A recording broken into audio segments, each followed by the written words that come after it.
of dirt. I am not afraid.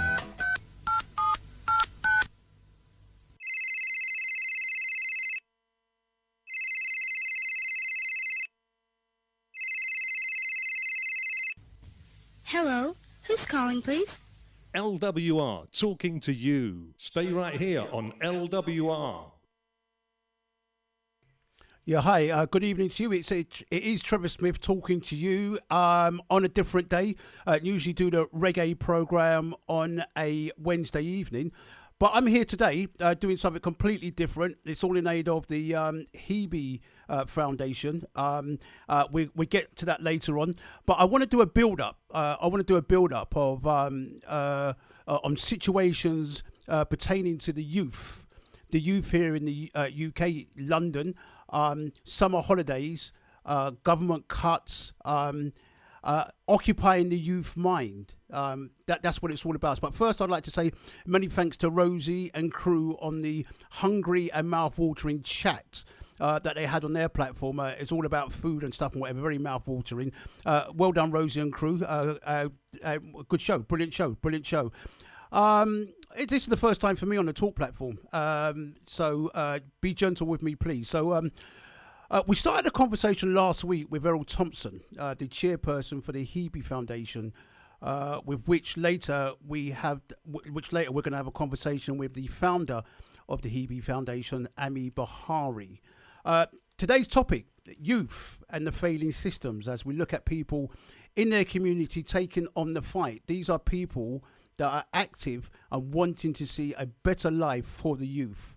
One such person that we do have is with us today, and he started the fight and the campaign.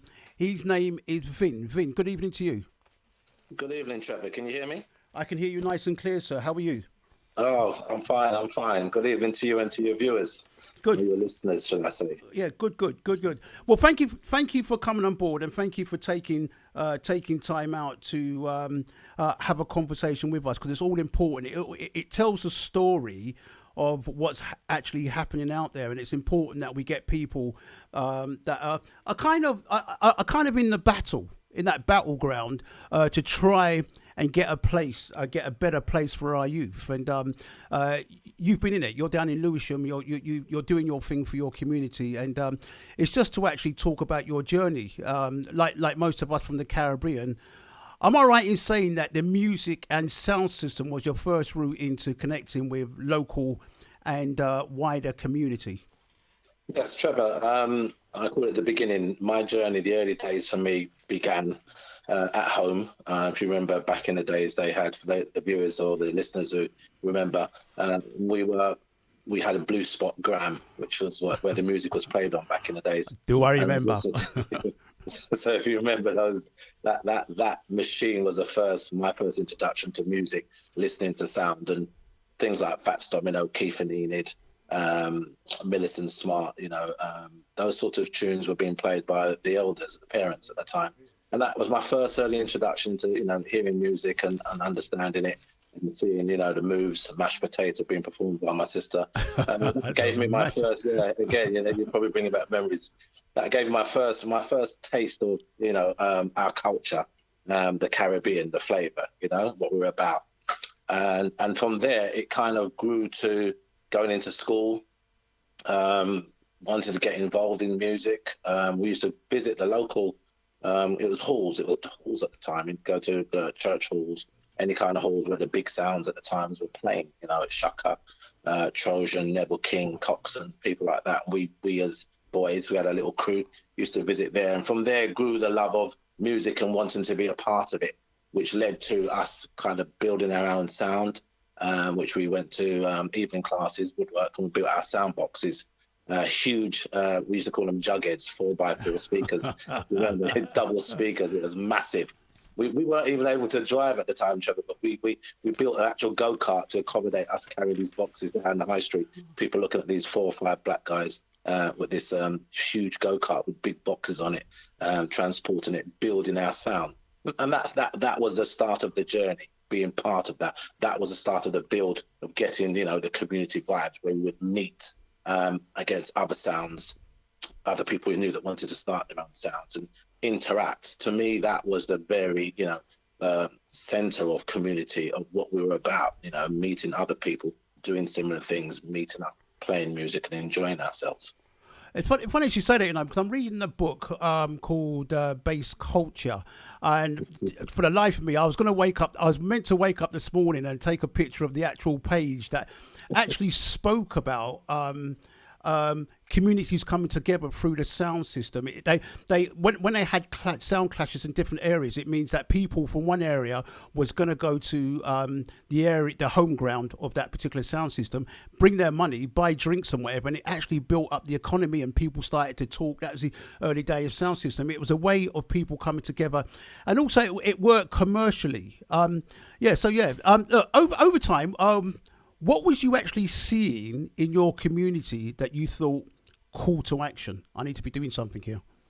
Well, I think it was actually being part of, as you just said, the whole having clashes or sound competitions where we would travel. We'd go North London, Leytonstone, we'd go Gloucester, we'd go Bristol. It really was a journey, and you brought your set with you that represented your area community, and you had your followers. We'd all pile up in the van and with the boxes and stuff and go down there, string up as we'd call it, and you'd meet locals from where you were playing, and people got to know. I think it was just a merging of culture and people, and you got to know different people from different areas. It was a way of spreading the love. It was friendly competition. Yeah, they got heated sometimes, they got a little bit excited, but it's all part of the game. Some people got run out of the dance and they felt kind of shamefaced. They got murdered that night, and another time you were on toppies. But it was all part of the game. You came back again next week, went and bought your music from wherever you bought your music, and you were back in there again. So for me, that was a community getting together and getting behind. And you could have several sounds within the community, but we're all South London or East London or Brixton or Peckham, wherever you came from. And I believe you were a Battersea, so you're kind of out fringes, Trevor. Not part of the real South movements. Yeah, you're calling us country, aren't you? It's yours, Joe. But you come with a wealth of knowledge. You come with a wealth of business ideas. You come as a person that's really gone through the working academy of life. Entrepreneur. You're interested. You have interest in education, formal and informal. Your concerns about to support and advice. Business. You like the word, because we spoke about is collaboration, partnerships and working together, and startups and promotion and advertising people's business, and you're also looking for volunteers and professionals who want to actually give back to the community. So let me ask, I always say this, let me ask the question. How long did it take you to build a portfolio of foreseeable ideas and projects? I think building is something that never stops. If you have a desire, you have a passion, wanting to give back. So that was my thing. Wanted to give something back to the community, help some of the youngsters coming through, not so fortunate and maybe didn't have the same start as yourself.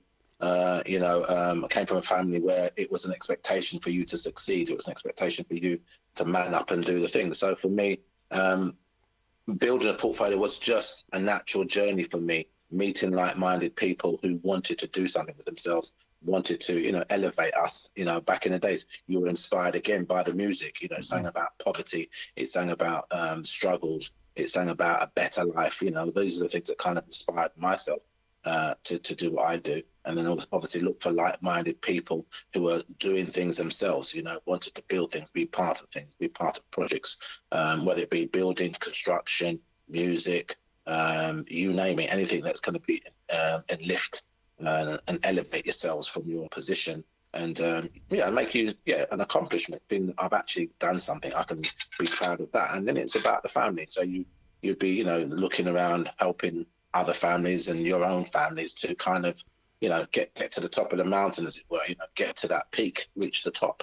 That was always the vision. And so you found like-minded people along the way, and also people that weren't like-minded. So that were the challenges, so you're constantly in struggles, you're constantly in battles, Trevor, trying to just get ahead and find people. Look, we want to do this, we want to do this show, we want to build this, we want to do this investment, we want to start this idea off, nowadays it's all startups. I suppose that's our early kind of startups, looking at opportunities and where we could kind of develop ourselves, our mind, and progress ourselves.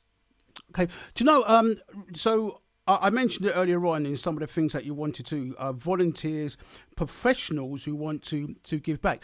So many years ago, I used to work at the Voice newspaper. A gentleman left to go and set up life in Atlanta. And he came back to me and he said, Trevor, you need to go. He said, Trevor, you'll make loads of money in Atlanta. The way that you are as a person linking up on. But he was only saying this because they have a culture where you've mentioned professionals who want to give back, professionals coming together, putting a pot of money in together, building up one person, get that business going, and then that pot of money comes back and building. And that's how they do it in Atlanta and stuff. Now, in regards to professionals who want to give back, what's the ideology? What's the thinking around that? Just unpack that for me. Well, I think, there's an old saying, one man's not an army. Yeah. So, if you have like-minded people, if you have like-minded professionals, I found in my journey, it was difficult to kind of get hold of the people that were influencers, people in positions of power, people who had the knowledge, the skills, the experiences to maybe bid right, to maybe do parts of the trades that I couldn't do, can come up with the ideas, writing policies. We now live in a policy-led environment where you have to have a policy, or you have to follow this guideline and so forth. And that's what kind of killed our community. In part of your question is saying, what's happened to the community? There's so much things you have to do. When I came back into promoting a couple of years back, it was about, well, now you had to have a insurance for your your selector. Don't like the word DJ. So yeah, your selector. We spoke about this selector. Who's ever playing your music? You had to be insured. There's some hoops you had to jump through. Whereas back in the days, you'd find a hall, rent it, get your drinks out, make your money, and so forth. So it's changed, and these are the things that finding people that are able to help anybody that wants to get started. I think that's the biggest challenge. How where are they? This is the platform for that, I think, where we need to now start looking at how we have to evolve. If you don't evolve, like everything else, you just die and you fade away. So I think doing this type of stuff that you're doing now, it's great. It gives a platform for people like myself who are about the community, for the community, and the youngsters, bringing them through. They've got different lifestyle to what we had growing up, and so much opportunities, but they still need guidance in terms of expertise. You don't know it all. You wasn't born large. You have to grow and get your knowledge and experience and so forth. So again, that's not a one person or a singular. It's a collective. So I'm very much about that. Good. Look, as with live, hurdles are part of the journey. Can you explain some that you had to jump, some of the hurdles that you had to jump to get things together and to move things forward in your community? Well, let me call them not so much hurdles, but brick walls, mountains, oceans. Hurdles are little things that you can jump over. Yeah. Ours are much more, we can take that in any direction in terms of culture, race, sex, male, female. We could be all night discussing that. But I think, some of the hurdles starts within yourself, because if within yourself, if you're not a confident person, or if you're not clear on your objectives or what you want to do or your aims or where you want to go, that's going to be a hindrance to you. It's a hurdle. There are books you can read. I read a lot of books back in the early days. Principles of Success, the 7 Principles of Success, all sorts of stuff that you could do to just focus the mind, because it starts from within. Journey starts from the first step that you take. Are you prepared to make that step? Because if you're not up for it, if you're not up for the challenge, it's not going to happen, is it? You can have lots of thoughts in your head, but that's the first hurdle. You've got to make that first step and move. And when you do that, then you've got to think about, well, who are you doing that with? Or what is it you're doing? Is it going to be appreciated? Is it going to be a knockback? Sometimes people are not in tune to your thoughts and your ideas, and they'll knock you back and say, well, what do you want to do that for? And then to some people, it's like, oh, God, let me forget about it. From others, like me, tell me not to do it, and that's the opposite effect. I will do it. That's my bloody mind. I like that. Tell me not to do it. That's from an early school life, when you were told, oh, why do you want to be an accountant or an architect, just work in a factory? No, actually, I'm going to go into law and do other things. So that's always been a challenge for me. But for other people, it's not that. So the hurdles, begin from within. Then you have the system, then you have local politics, and you have local government. And like I say, these are the things that can, again, block you, because if you want to do something, if you don't have the knowledge or the expertise, that's why I'm calling out all the professionals, calling out all the people in position. And there's people, they've done well for themselves. What are you doing? You can't take that to the grave. You don't want to be the richest man in the cemetery. The greatest thing is to give back and see that. 100%. 100%. Totally agree with that. See that legacy live on. You're not going to. We have a lease on life.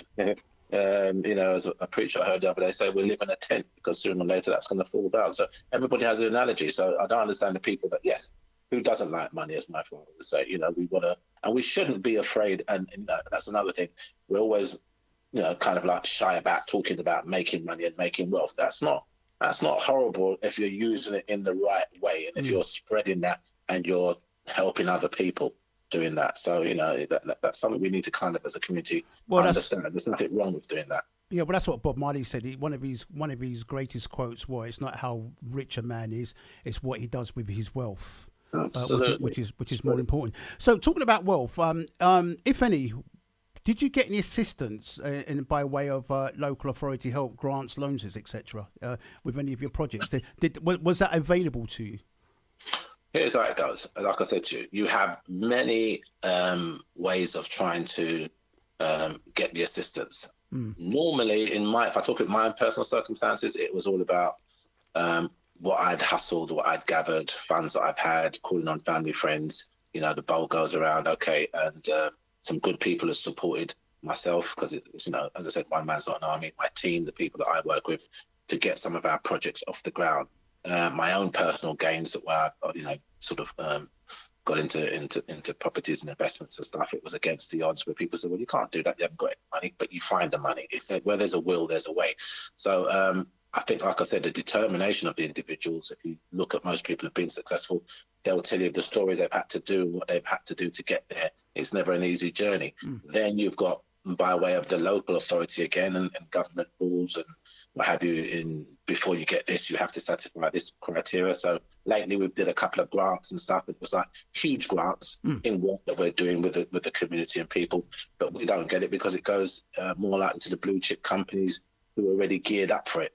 Yeah. And then they will come and lease the work off to you or get you in to come and do the graft, but you don't get the bigger part of the pie. And loans, again, it's only through the COVID stuff they're actually chucking money at people, because before that, again, you'd have to jump through the hoops to even get a couple of grand to, do what you want to do. A few years back, I wanted to do a bank account, open up a business bank account. And I've been banked with a certain bank for X amount of years. They refused me, and the lady behind the counter said, well, how comes they didn't give it to you when some chap came from the Middle East or Eastern Europe and opened an account within a couple of years? And I've been there for 15, 20 years, and I had to search around to actually open up a business account.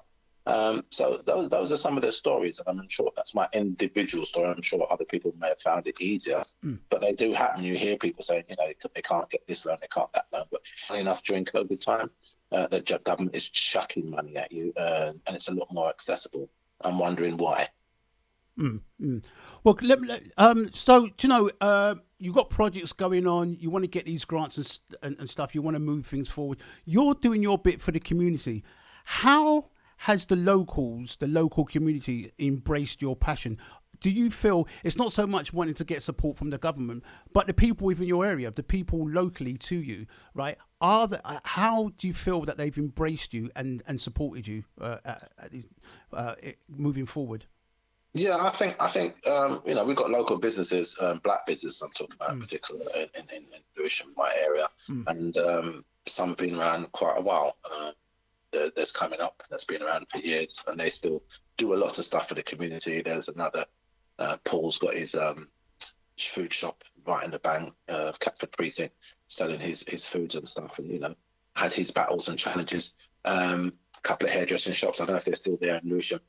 You hear about these people and all their struggles, but I tend to find we're kind of in pockets of resistance or pockets of battling, and I'm thinking we're missing a trick. Where you look at other communities where everybody is, the collaborative, the partnership working, where, okay, the business is kind of circulated within the community. We're doing it. And if I go to individual places, we talk about the struggles, it's like, yes, but they're still not that collaborative that round table, as it were, where you're sitting around there and we're saying, okay, this is coming in, and that's going to the community, that's creating jobs, that's creating opportunities. You get a lot of the politicians talk about it. I've spoken to a few people, and it's like, yeah, and it's all just talk. And I'm not a talker, I'm a doer. If I'm going to talk, I need to see action, as my father would say. Look, stop the chatting and just get on and get it done. So there is the local position, but I still think they again are looking and probably need it somewhere where they know they can go to. How do we do it? I don't know. Maybe it's a future discussion, Trevor, in terms of unifying or solidifying all the pockets of things going on, and so people can tap in. They know where to go. People.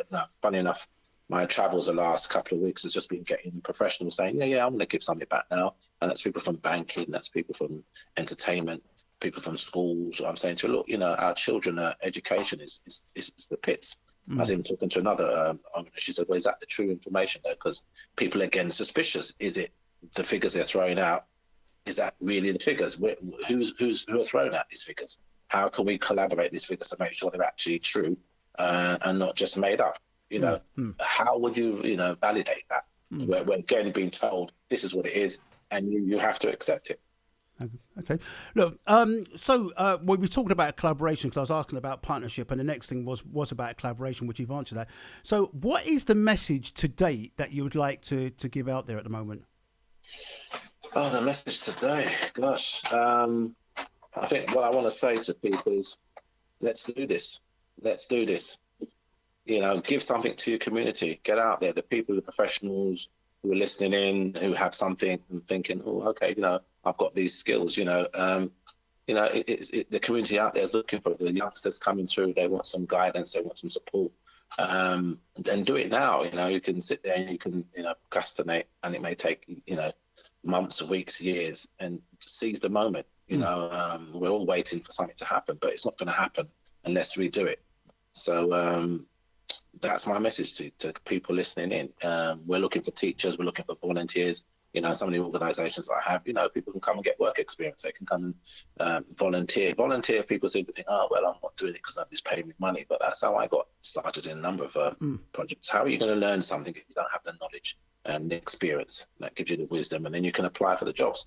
But, it's the fast bucks that people want to get rich quick. Yeah, I hear that. And not getting anywhere at all, rather than building a track record. You know what I'm saying to you? So if you volunteer your services, you can come in and mentor. And some of our young people want to do a certain type of work. You've got the professionals there in that job. You can mentor them, say, okay, this is what you need to be doing. Go out and do that. We want to do scholarships. We want to do a lot of things. But again, we can't do it on our own. I think this is for me, this is the mouthpiece for us, or the sounding board, or the foundation for us to do that. Good. So, so us as LWR, we can help you. It's obviously clear, and you've said that a couple of times, that we can help. LWR can help you with your journey. So, if people want to get connected with you, how do they do that? Yeah, I think we want to maybe get ourselves a sounding platform via your station. You think it through, but you've got to think how would it logistically work if people write into you, if there is another panel that we were talking about, where we can actually sit around and be able to send out or be able to direct people to their concerns, or, if there's a, like a surgery kind of drop-in place where people can go to. So it's like a dashboard where services for education, health, all the areas that we're involved with the community, that people think, oh, actually I can just text that in, because it's weird. You've got so much platforms for buying clothes, doing this, getting that, chatting, carrying all sorts of something. But where is the platform for us uplifting, building ourselves in terms of a community, or for people that actually want to get started in a business, or people who want to start up? So I'm hoping from you guys, you doing this show, it's just a breath of fresh air. We'll start that journey, and over the weeks or months coming, we can develop a platform where yourselves and the community, we can actually start talking to each other and helping each other out. There's lots of work, particularly this COVID time. It's a new era, new businesses are starting up. We need to take advantage of it, rather than sitting down and making everybody else fly ahead, and then we sit around saying, oh, nothing's happening for the community. We got to stand up and do our bit. Okay. Well, look, I do. Do you know what? I think I do thank you for actually coming on board. I thank you for your conversation, inspiring. Somebody that's doing it for the community. We as LWR, would love to get behind you in what you're doing, and we'll all make the connections. And if there's anything else that you want to share with me to get it out there, then you've got my details. And as you say, let's not talk about it. Let's just be doers. So, Vin, I really do thank you for your time, and we shall speak soon. Thank you very much, Trevor, and thank you, listeners, as well. And hopefully, as I say, let's do this. Okay, take care. Cheers. Good. God bless you. Bye for now. Bye. Bye. Yeah, it's Trevor Smith here on LWR Radio. It's great. I'm on a talk platform. That was just Vin, a gentleman that's working very, very hard for his community. I'm going to play a record called Pressures of Life. And then afterwards, we should have Paula, who is a governor. I'll tell you a bit more about her just after this next tune called Pressures of Life. Everything that I'm playing today is related. Check the lyrics out.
There you go. It's the Pressures of Life that's going out to all the youngsters here. It's the Pressures of Life that they're actually going through right now.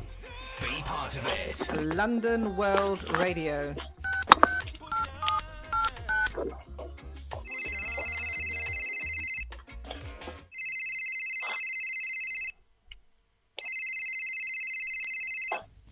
Hello, who's calling, please? LWR, talking to you. Stay right here on LWR. And we are talking to you, and we should, on the other end of the line, Paula. Paula, good evening to you.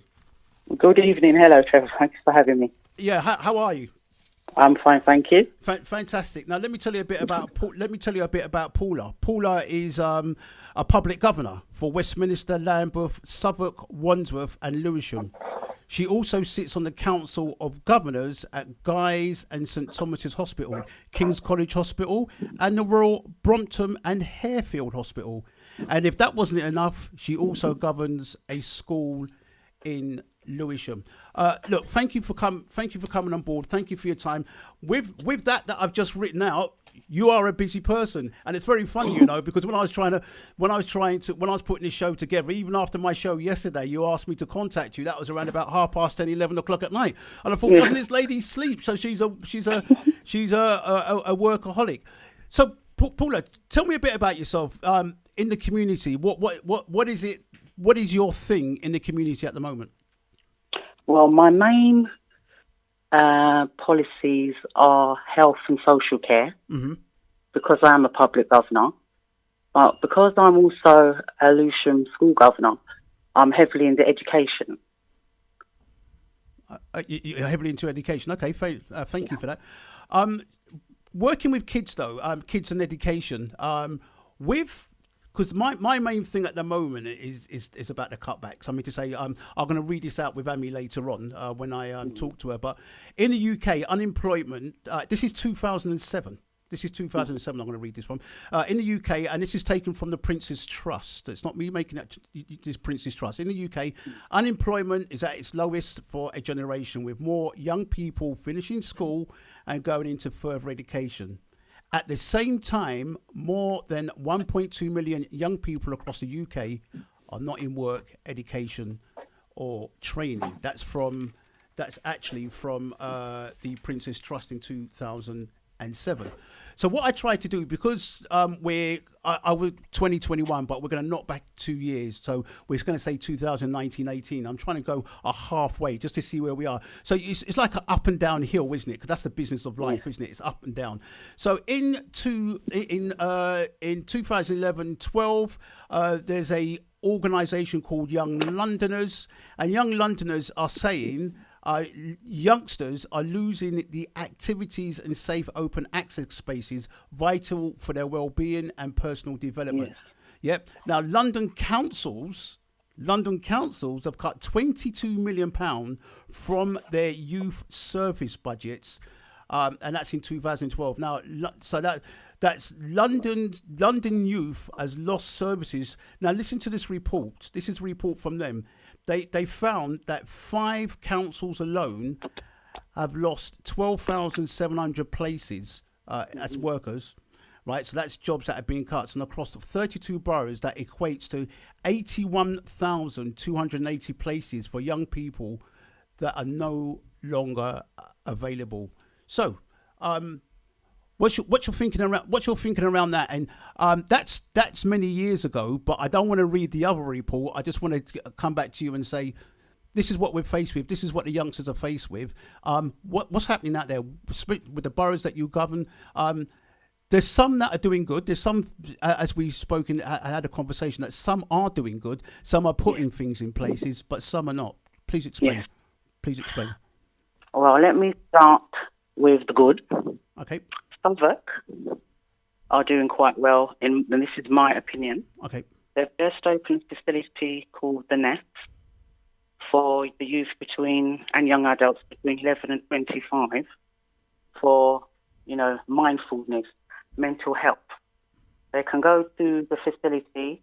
There's iPads. You can talk to counsellors. It's to a low level to a medium level, mental health, whether they're suffering with anxiety from school, family life. That's an excellent facility.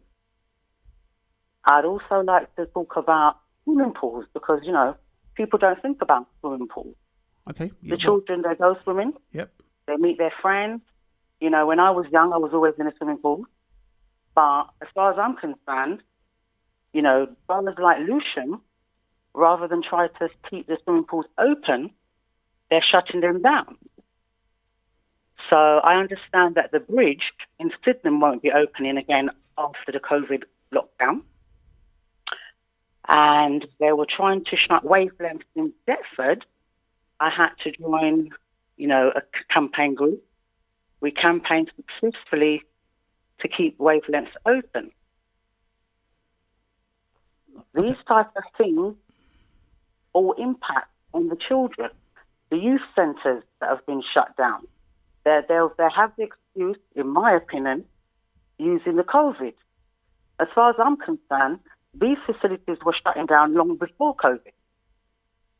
You see? Okay. Southwark, what I like about Southwark is that, all right, then in March, just now, they consulted with the youth and asked their opinion, and the youth were heavily involved in deciding improvements for the youth services. Whereas boroughs like Lewisham, they're shutting them down. What's the reason behind that? Some are open and some are doing what say all these boroughs are neighbours. So Lewisham, why are they not following suit? In my opinion, and this is my personal opinion when I'm speaking to you, I personally think it's mismanagement of money. Okay. I personally think it's incompetency. And I've said it. I look at their accounts. I'm a forensic accountant. Well, I used to be. So I can look forensically at, one's account. Okay. And there's surpluses of money as far as I'm concerned. So why are you not using the money properly? Why is there not this financial control in place? And I've asked the question, you see, because as far as I'm concerned, if you can find 6 million to open up a swimming pool in Beckenham Palace Park, you can find 6 million to keep some of the children's facilities open. Correct, 100%. And I've told them this. Right, okay.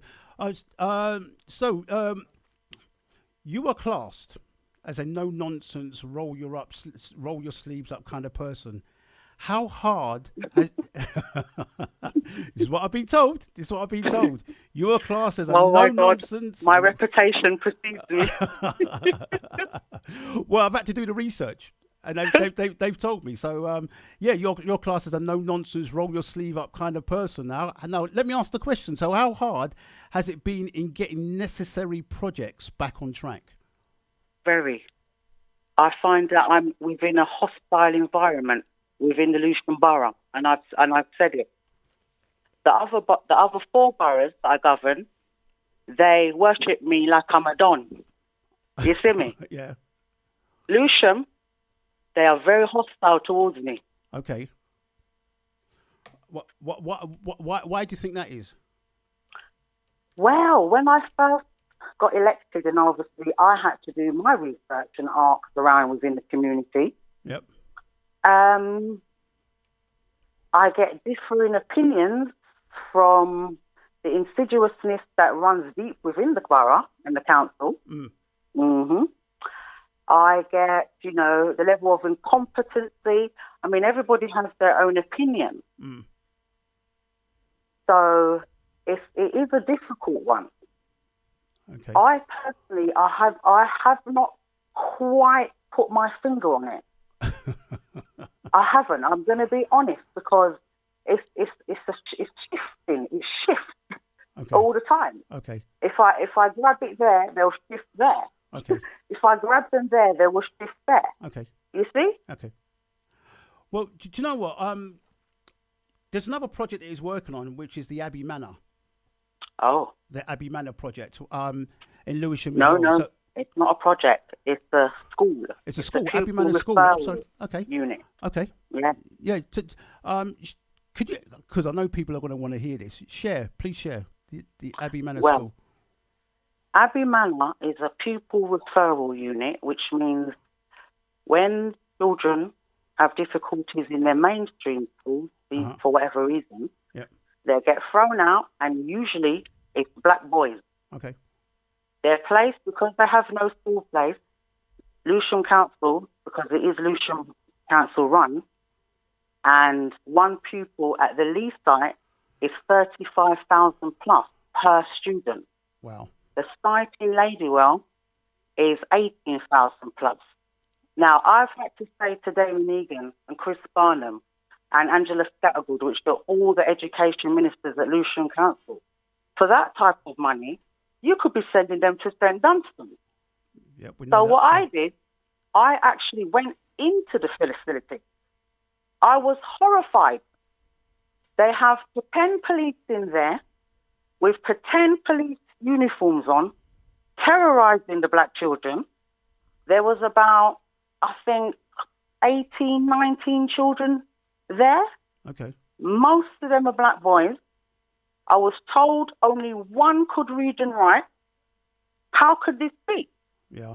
Now, a lot of people will blame the pupil referral unit and say, it's their fault. But my opinion, I have to blame the mainstream schools because that unit starts from 11. By the time the child has reached 11, they've gone through 5-6 years of schooling.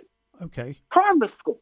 They've hit secondary school because these units goes up to 19. How can they not read and write? Yeah. You see? Yeah. So when I have to put these questions to Damon Egan and Chris Barnon, Angela Scattergood, and those type of ilk of people, they don't want to answer me. You see? Yeah, and my major concern is because I have a black male child, Yeah. any little thing, these racist headmistresses, headmasters, a black child will be thrown out of school, any old how, and pushed into these type of places, Wow. left to rot. Okay. I saw it with my own 2 eyes. Okay. So, But- go on, sorry. What I would like to say, Yeah. following on the back of that, if there are parents out there whose children are having difficulties in school and they have been excluded because Lewisham Secondary Schools has one of the highest rates for exclusion, rather than allow Lewisham Council to grab onto the children and have them not in school or put them in this type of place, it was confirmed to me that there was a 15 pupil waiting list just to get the children into that place, Oh, wow. where we have a school run by black people in Catford.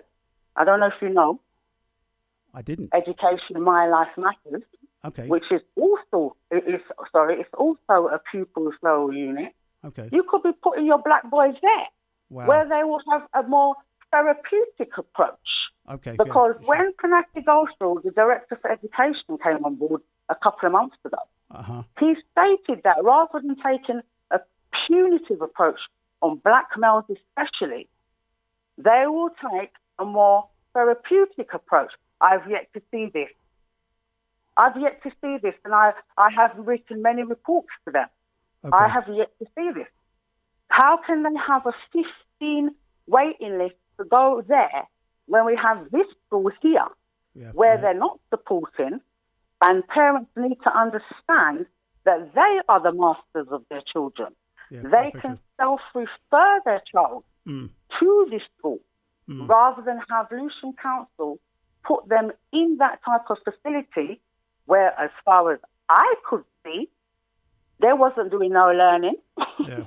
Okay. How can you not read? How can they have them and they can't read and write? Yeah. It doesn't make no sense. Yeah. So what to date? Where are you with this project to date? What's actually happened down there now? Is there with you being a roll your sleeve up kind of person? Have we gone in there? Is it if things are getting sorted? Are we seeing a better light down there at the moment? Well, in my humble opinion, no. Okay. There's a lot of talking. Okay. And there's not a lot of action. Okay. And like I said, Panati Gold stated that he would use a less punitive approach, especially on our black male children within the school, and a more therapeutic approach. Okay. And yet, they're still throwing them out in said speed and throwing them in these facilities. Okay. Right. I hear that. Well, is there? I'm say in regards to campaigns and the movement that you're involved in, and getting a more of a comfortability around these projects that you're doing. Is it what is it? What is the message that you want to send out to the public right now, and how can we help? Well, the message that I would like to send out is that Now, let me word this very carefully. I would like people to get up, stand up, and fight for your rights. Amen. You see? Yeah, 100%. 100%. Yes, because they do not have this type of information. I've spoken to many people. They don't know there's the Black Run School in Catford. Okay. They live two roads away. Never heard of it. Yeah, I didn't know that either. You see? Yeah. People don't even know anything about Abbey Manor. Yep. And it's only in Ladywell. Yeah. Where they got the black children, males, locked down, doing all kinds of rubbish in there. As far as I'm concerned, what I saw was my 2 eyes. Okay. So I think the community needs these type of platform that you're running, and thank you, Trevor, for it. Okay. To get this type of information out. Okay. You see? Yeah, I hear that. Well, do you know what? It's been real. We're here to help. We're a community radio station, and I will pass your thanks to the upstairs, the people in charge upstairs, and see how we can get involved with you as a community. So, look, Paula, I really do thank you for your time again. Like Vin. We're here. LWR is here. You know how to contact me. If there's anything that we can do to get behind you in these projects, please. I will. Do not hesitate to give me a call. We've spoken. I won't. We've spoken. We've had a good conversation, and let get things moving. So I do thank you for your time. God bless you. You're welcome. Thank you so much. Take care. Bye-bye. Take care and bye for now. Bye. Bye-bye. Hi. Is a young person you know looking for something exciting to do over the summer? Well, our exciting business and leadership project, The Junior Apprentice, returns this year with a new theme, The Business of the Future. It will run from the 29th of July until the 14th of August at multiple sites across London. It's open to young people aged 8 to 19 years old, depending on the site, and the project is free for all participants. You can sign up at our website, thehebefoundation.org.uk. Be part of it. London World Radio.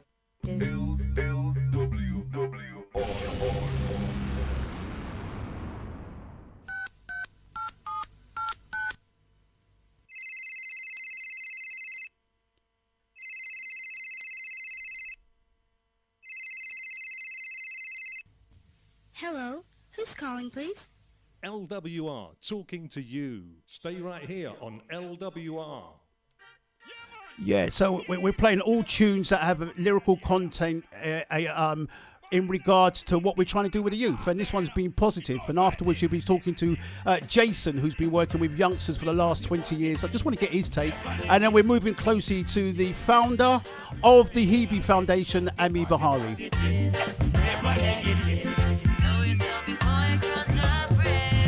So listen, this I want it very constructive. Could I go to high school or you reach a college? That simply mean you increase your knowledge. You must overcome your two superlative. The Bible tell you must always forgive. Me want me family, me friend, and me relative. Say who no want to do it, that I feed them business. And follow me Blocks and take my courage. Be positive, never negative. Teach together, youth have to live. Be positive, never negative. Know yourself before you cross the bridge. No chichi get a youth about no ignorance. Let them know say education, it is the key. Education motivate you from out of poverty. Me name can't call pan no slacky tiny. Me come fi spread the message well culturally. Africa the mama land, that is my for money. I hope they get to you know them identity. Blacks, they pan a mission, they pan me journey. Be positive, never negative. Teach together, youth have to live. Be positive, never negative. Know yourself before you cross the bridge. The repatriation when me come fi defend. Me come fi set a pattern, come fi set a trend. just like Daniel and the Yeah, to be positive, and that's what we have to be. Standing up, fighting for the community, and to take the battle out there and to be positive. Somebody else that's very, very positive. Been working with local authorities and the private sector with the youth. Very experienced. I've got him here with us today. His name's Jason. Good evening to you. Good evening, Trevor. How are you? Not too bad, my brother. Not too bad. How are you? I'm all right, you know. Can't Good. grumble. I'm all right. Yeah. Look, thank you for taking time out to join us, Jason. I always like to have the conversation with you about the youth because you've been in it for 20 years. You've been working around them for 20 years. But first, I want to start just to get a feel and a direction on where we're going with this. Tell me, life as a teenager in the summer holidays, what was there to look forward for you back in the days? Wow, there was loads of things. Like my first thing was like adventure playground. You remember we used to go to adventure playground, have some fun, meet different people, and then also we had loads of youth clubs growing up. So it was all right. We had good times when we were younger. Good. Look, as somebody who works constantly around the youth within the private sector and councils, could you visualise that the future and the lack of projects would happen in regards to youth interests? Could you visualise that? No, not back then. Everything was good. Like before the new government came in, there was a lot of funding about. So there was a lot of things to do with the young people. We used to go on trips. We used to go everywhere. It was funny that young people, you'd be surprised how many young people had gone to the beach or seen animals. We had a young girl who would cry when she saw a cow, and then everyone was laughing. And when we got to the bottom of it, she had never seen a cow, and we take little things for granted. So, yeah. Okay. So as a youngster, because I do remember that as a youngster as well, in the 6 weeks holiday trips to the seasides, etc. Now, you working with the youth, I know things have changed because seaside trips and fun fairs and stuff and whatever is not going to be them. The social media aspect has now taken over.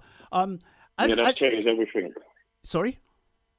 That's changed everything. Okay. So what would you with that experience, you're in their mind because you work around them constantly.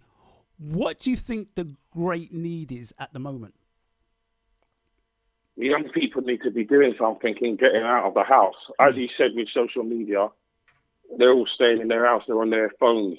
Nobody's out anymore. You can talk to each other via your mobiles now and devices. So we need to be able to get youth clubs. As you know, the youth clubs have been shut. They've been shut since 2012. A lot of good people lost their jobs, and there's no more jobs at the moment for them. They had to retrain. And a lot of people didn't take up the option to retrain, so it was hard. Okay. The youth around you at the moment that you have, what are the actual challenges? I know you're experiencing bringing the calm to them and steering them into positive direction, but what are the main challenges that you have with them? That there's no activities and a lack of funding. Just the funding. It's back to the funding. It's back to the. It's everything's down to the, as you know, money. Like that's why youth clubs got shut down, because there's lack of funding. There's nobody pumping anything into it. So, and also then there's a separation between the adult and the youth, and nobody's not talking anymore. When you say sorry. Yeah, no. That's an interesting point. When you say there's a separation between the adult and the youth, can you expand on that? Like nobody's not talking anymore. Like, as you know, there's lots of gangs at the moment. Yep. And it's like sometimes the adults are scared to talk to the youth. When we was in the youth club, we had a setting where everybody was around and you could speak about what was going on. If there was beef going on, you could sort it out quickly before it happened. But now that's all gone. Okay. So is it because the youth have got a lack of confidence in us, or do you think they are actually groomed a certain way not to bring that information before you can so you can squash it before it escalates? It's a bit of both. A bit of both. Okay. Okay. Yeah, because they've lost the lack from us. Okay. Yeah, I hear that. Yeah, so there's like no trust. Okay, I hear that. When you used to work in the youth club, or you knew their parents. Look, in the community, you know, like they say, everybody knows the neighbourhood and everybody knows each other, and the community. That's gone now at the moment. Right. Okay. So Jason, when you see these things happening around you, it must be frustration, very frustrating to see. Being working around kids, do you actually take the emotional side of it home with you as well, and wanting to try and sort these things out? Is it things that just dig away at your heart and wanting to do better? And is there a cry for help there? And if we were to form a unit to try and move things forward, what would be the direction? You try. They always teach you. They always say don't take things home with you, but you always do, kind of, slightly. Yeah. Like, you know, you train yourself where you become numb after a while. Like you said, I've been doing it for 20 years. But you always think about the young people because you've got feelings. And sometimes when you see what they're going through, you can't help but take a little bit home. Yeah, I hear that. Yeah. Okay. Look, so project do you know? Are you linked with any organisations that are helping with the youth struggle at the moment, or with that's even died of death as well, because nothing seems to move? Because we can sit back now, isn't it? So when things don't happen, I'm not talking about you. You've been in the game for 20 years, but people that can sit back, it's governments, no money. Take the easy thing. Let's just kick back and see what happens, right? Is there organisations do you know of, or do you have kind of group meetings on how we can move things forward in regards to the youth, or is that a struggle in itself as well? That's a struggle in itself. But what's happening is a lot of the local people, they're trying to organise groups to go around, as you know, to just speak to the young people, because at the moment there's a little epidemic with knife crime. Wow. Yeah. At the moment. So we've got groups going out and trying to confront the youths directly and speak to them. But at the problem, there's no space for them to go. Okay. And even when you're trying to speak to them on the road or on the streets, it's hard because they're distracted. When you had a youth club or you had a space, you could get them in there and they focus. But now that's all gone. That can't happen. So look, before you go, and I do thank you for joining. I know you're a busy person. I just wanted to get somebody that's kind of hands on directly and seen it. What would leave us with a message? What would be your message that you would leave with us, leave with our listeners in regards to the youth and trying to move things forward? I think, you know what, people take because Rashford starts. For me, I think more affluent people need to speak out. Yeah, because there's a lot of things going on at the moment. But so that's a good thing to speak. Everything comes down to funding. Yeah. So, like I said, more affluent people have to try and speak out, and the local people need to pull together more. And I know it's scary out there, but we need to go out there to the streets and we need to confront it head on. You know, like you said, I don't know if people can put money together or something. But at the end of the day, we need to... Sorry, Jason? Hello? Hello? Oh, sorry about that. We kind of lost you. Sorry.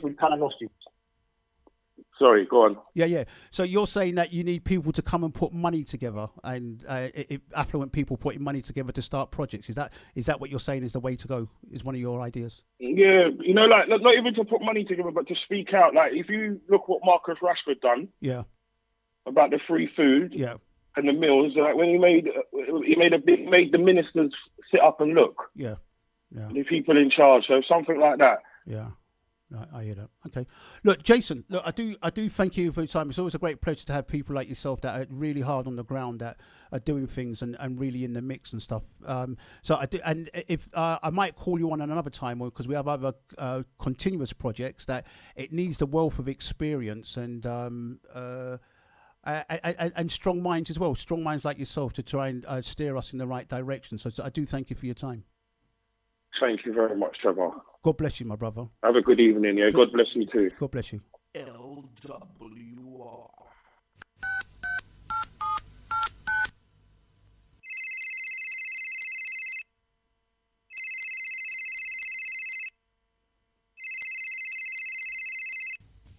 Hello, who's calling, please? LWR talking to you. Stay right here on LWR. Hi, is a young person you know looking for something exciting to do over the summer? Well, our exciting business and leadership project, the Junior Apprentice, returns this year with a new theme, the business of the future. It will run from the 29th of July until the 14th of August at multiple sites across London. It's open to young people aged 8 to 19 years old, depending on the site, and the project is free for all participants. You can sign up at our website, thehebefoundation.org.uk. Yep, I'm really getting excited now because the lady from the Hebe Foundation that you just spoken about, Ami Bahari, the founder, she's going to be with us. There's a message in the music that we're playing today, all connected around the kids as well, the youngsters. Save our children. And Ami Bahari, she's doing her bit to save the children. Yeah, so we're going to have her on. We're going to have her on in a couple of minutes, hopefully. Let's not abuse freedom of speech. Now that you have their undivided attention, what's your actions, the words you speak? Come with derogatory, don't even mention. No, say you don't sell your soul. I lead the youth some astray for me no more. You're packing up fire coals on your head. Can you save a man from himself? He's gonna have to save himself, no matter how you try help. Teach youths about self-esteem and to work together as a team, and teach youths about solidarity and education is the key. Teach youths about having a skill. No figure take up, no gun and go kill. Teach youths about self-respect, respect for all. Oh, we're losing our children. What in the world can we do to save them? Babies having babies. Children are killing children. Oh, save our children. Protect our children. Educate our children. Feed our children. Oh, can't put gun in a hungry belly, and we pull the trigger, fist in things for yam. Our bloodshed all around. Can't give guns to bigot buns and knuckleheads. Dead bodies and spent shells. Oh, too much gun, shut her back. No feel safe, no way attack. So there we have it. Save the children. Too much control thing that go around, yeah. I'm just hoping Amy's with us so I can hear some pipping going on in the background. Yeah, so Save the Children, LWR Radio. It's the talk platform. First time doing this. I'm enjoying it. Really, really loving it. Our main concern is about the youth over the 6 weeks holiday, but not just a 6 weeks holiday, there afterwards. People are doing their bit. We've heard from Vin earlier on. He's doing his bit in his community down in Lewisham. We had Paula on, the governor, doing her fight. She's taken the fight as well when doing her stuff, and it's nice that people can work together. Just had Jason. He's worked with you for 20 years. He knows the streets. He knows the heads. He knows how these kids are thinking and stuff. So we have people today that have wealth of experience with youngsters. Look, it started I'm saying 2000 because Errol Thompson, who was with us last week, he said this is in its 14th year. So if I've got my sums right, that's 2007. It's a lady that's had a vision and a dream. She's done it through the ups and downs, because I can state some figures later on when we get into conversation of why this lady is so magnificent in what she's doing, and the journey that she's taken the kids. Like to welcome you to LWR Talk platform. Good evening, Ami Bahari. Good evening, Trevor. How are you? Thank you. How are you? I'm well. I'm good. A little bit tired. We just started our big, massive summer project today, so it's full on. But yeah, it's good. Good. Look, thank you for joining us. That's really nice. I just wanted to. Do you know what? Hebe found out. I'm so excited. It's like I'm a kid. It's like I'm kidding. Look, we spoke last week with the new chair of the board, Errol Thompson, who told us that this is your 14th year. The youth we know is your passion. Yes. Let me ask the question: what was the initial dream and vision that you had starting this? I'm going to say machine. This project. What was the initial dream and vision? Well, the three different things led to me starting the Hebe Foundation. And it took a leap of faith in which to do this. So I've been doing youth work for about 28 years now. Not about, it is 28 years. Yes, 14 years ago, I decided to set up the Hebe Foundation. So I was doing youth work in various different places, working for the council and other places. And I was really frustrated with the way we were doing youth work. I felt like we were just ticking boxes, but I didn't feel like we were actually investing in young people and really developing them. So that frustration I had, along with all these ideas I had about doing ways to do youth work that I thought would be fun, imaginative, creative, and actually produce skills and growth within young people. So that was that. And then it was also the height of the gang and the gun crime back then. And so there was a lot of stuff going on with our young people, including a very close family member of my own. And that particular year, I spent with him in and out of the police station, courts, and subsequently prison. So all these things came together, and it just led me to say, okay, you know what, let me just jack in on my jobs and set up the Hebe Foundation. I wanted to show young people in a positive light.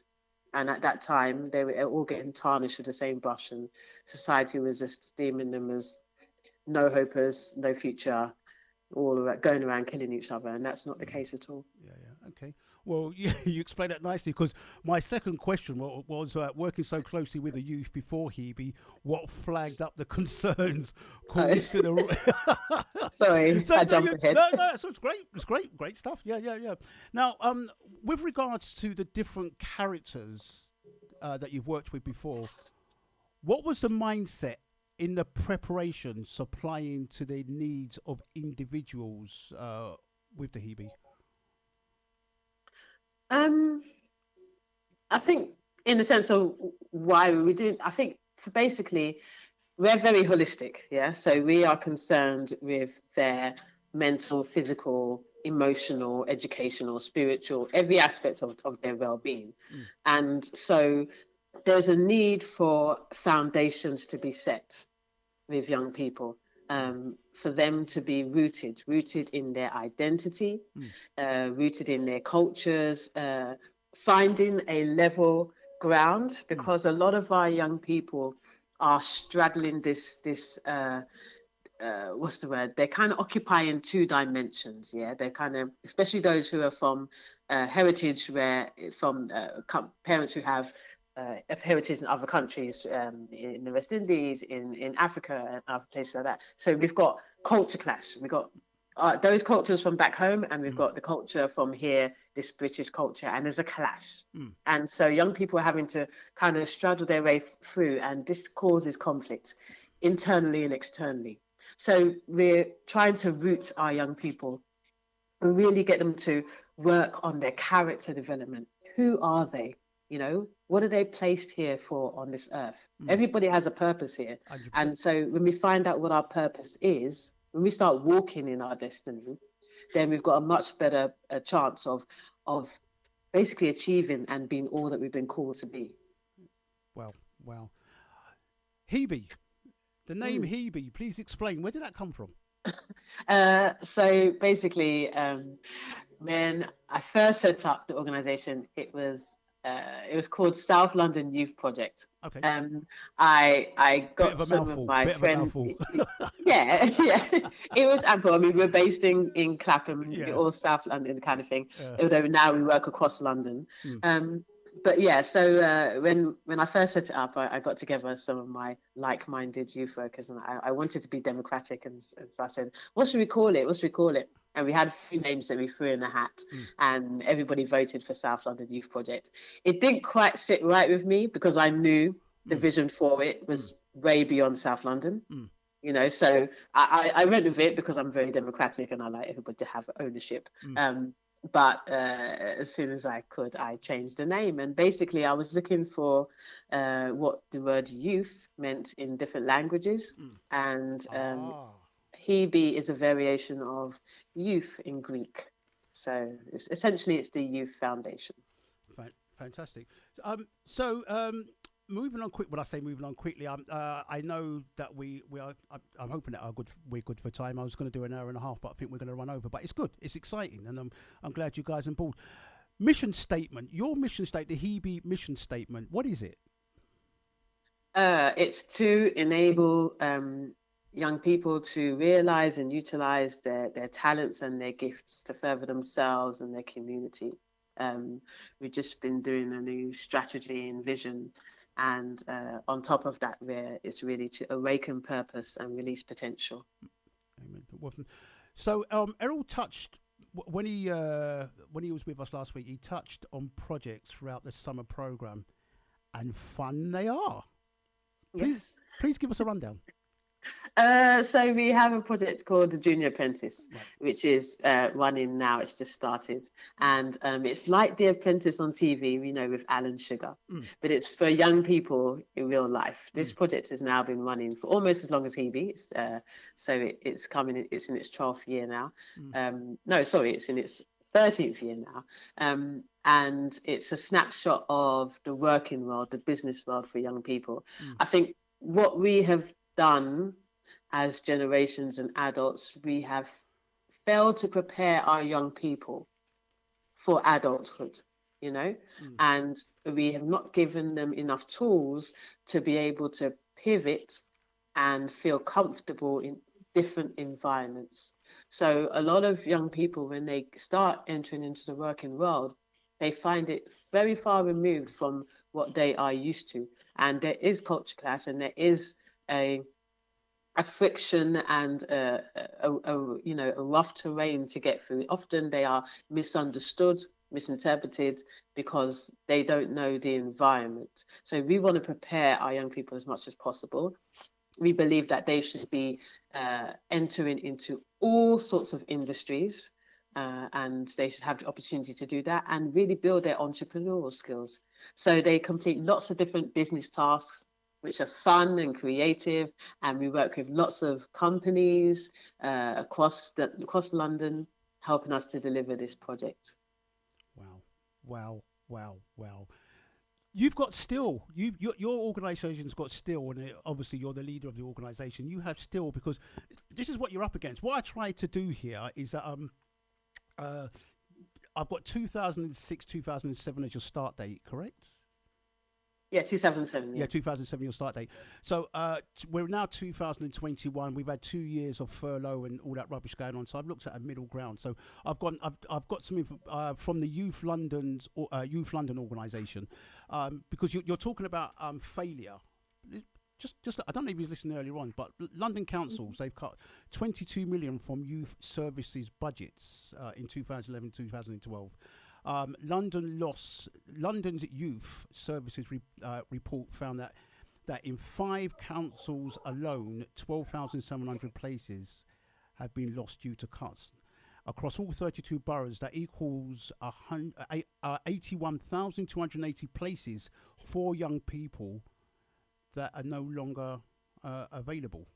So there's some finger pointing definitely. But remarkably, you've kind of grown. You've kind of grown. You've gone against the storm, and you've kind of built stronger foundations. How have you done it? I have to say, first and foremost, we are a Christian organisation, so Amen. we are rooted in Christ. And listen, this has not been easy. I have spent many nights until whatever time in the morning, working to try and get projects off the ground and filling in funding application forms, and and we're still living slightly hand to mouth as well, on these things, because it's when you're working with when you're doing charity work and you never have enough, you never have surplus, you're always trying to find the next little bit of pot of funding that you can in order to help where you can with the young people. So it has not at all been easy, but we are passionate, and not just passionate about our young people, it is our mission to see them succeed. We can't do anything but. So we do go the extra mile, and we make our projects fun, we make our projects educational, but not only that, they are personal. We've created a family here at Hebe Foundation. You come in as a young person and you feel welcome, whoever you are, however you are, and you are part of the family. And part of your purpose here is to find out what you are all about, and we will celebrate that. And we'll celebrate when you fail, and we'll celebrate when you make it. We are with you every step of the way, and that's what a young person needs. They need a listening ear that is non-judgmental, and they need someone or people who can support them, even when it's rough, even when they don't know which way to go. If we can support them along in their journey, and it's not just from a particular age to particular age. We don't have things sorted out when we reach 16 or 18 or 21. So we journey with a young person, and that's what it's about. I'm stepping out with you, and I don't ask our young people to do anything I haven't done or I won't do. Amen. So we lead by example. Amen, amen, amen. I believe that then Prime Minister Theresa May contacted you. Would you be willing to share? We received a Points of Light award from the then Prime Minister, Theresa May. It's a reward in recognition for the work that we've done in the community with young people. It's something that she gives out to charities, to certain organisations and standout people. So, we were really honoured to receive that, to be honest. It's nice to be recognised for the work that we do. It was a lovely moment. It was nice. We took some young people to Downing Street, which was great. It was great for them. I mean, literally, it was a time it inspired them. It's like, wow, I'm in Downing Street. I'm in 10 Downing Street. If I can be here, me, one of my young people said, me from Peckham, me who lives on the street in the council estate from Peckham, she's like, look where I'm standing now. And it just gave her the idea that actually I can be anywhere. I'm allowed to be anywhere. I should be anywhere, and I will be anywhere. Amen. Amen. I like that. I really do like that. Amy, look, I do thank you for your time. Now, we've got a parent and two of the youngsters. I've just been told you was also recognised. You was recognised by Buckingham Palace too. Yes. I don't like to play trumpets, but yes. No. Look, this is an organisation. You're standing firm. It's brilliant. Do you know what I mean? So, people need to be comfortable with your organisation. They're sending your kids to you. You need to be accredited. This is part of the accreditation. So, let's Buckingham Palace. Please tell us. Again, we were brought to their attention for the work that we do, and Buckingham Palace have an annual. They have garden parties which they host throughout the summer for people, organisations, charities that they recognise are doing great work in the community, and we were asked to attend, so that was lovely. Attend a nice garden party with the royals. People are people. Let's put it that way. We're all the same. But what this is, it gives you a little bit of kudos, it gives you a little bit of recognition, and just lets people know that we are doing good work here, and we need all the support we can get, basically. Fantastic. Look, Amy, I know you've just started today. You must be exhausted. You must be tired. Get something to eat and stuff. I know you might be still be in the office. I've got two of your younger coming on later, which is Malik. Michaela and Mohammed. Michaela and Mohammed. So look, I do thank you for and a parent as well. So yes, look, you've got Gifty coming on. Yeah. I want to hear what they have to say, because that's the key selling point, isn't it? I mean, so you're out there doing your stuff. Want to hear it from the mouths that are enjoying themselves. So look, yeah. I'm not going to take up too much more of your time. I do thank you for that, and you're doing great stuff. If us at LWR, again, as I say it to you, as well as I've said that to Paula, and also I said that to Vin and Jason, who's earlier on. Us at LWR Community Radio Station, if we can help with anything, please just give us a call. Thank you. I appreciate that. That would be great. Yeah, and I will give you a call. I'm sure you will. Thank you for coming on board, Amy. Thank you. Amy Bahari, ladies and gentlemen. Thank you. God bless you, and God bless your journey. You too. Bye. Thank you. Bye.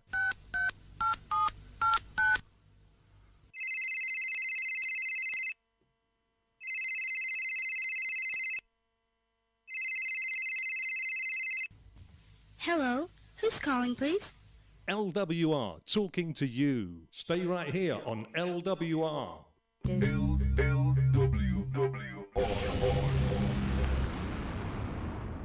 Hi, is a young person you know looking for something exciting to do over the summer? Well, our exciting business and leadership project, the Junior Apprentice, returns this year with a new theme, the business of the future. It will run from the 29th of July until the 14th of August at multiple sites across London. It's open to young people aged 8 to 19 years old, depending on the site, and the project is free for all participants. You can sign up at our website, thehebefoundation.org.uk. Positive be son as a father, It goes like this. Every tune I'm playing today is about the kids and being positive. There's a message in the music. Be positive, never negative. Know yourself before you cross the bridge. So listen, this I want it very constructive. Would I go to high school or you reach a college? That simply mean you increase your knowledge. You must overcome your two superlative. The Bible tell you must always forgive. Me want me family, me friend, and me relative. Say who no one fi do it, that I feed them business. And follow Mr. Blocks and take my courage. Be positive, never negative. Teach together youth have to live. Again. Be positive, never negative. Know yourself before you cross the bridge. No teach get a youth about no ignorance. Let them know say education, it is the key. Education motivate you from outer poverty. Me name can't call pan no slacky tiny. Me come fi spread the message well culturally. Africa the mama land, that is my for money. I hope they get to youth know them identity. They pan a mission, they pan me journey. Be positive, never negative.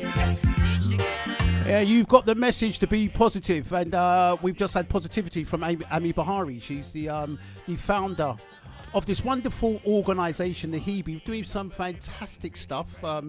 Parents are loving it, and I know that your youngsters are loving it as well. And I think we've got one on the other line, at the other end of the line. Good evening to you. How are you?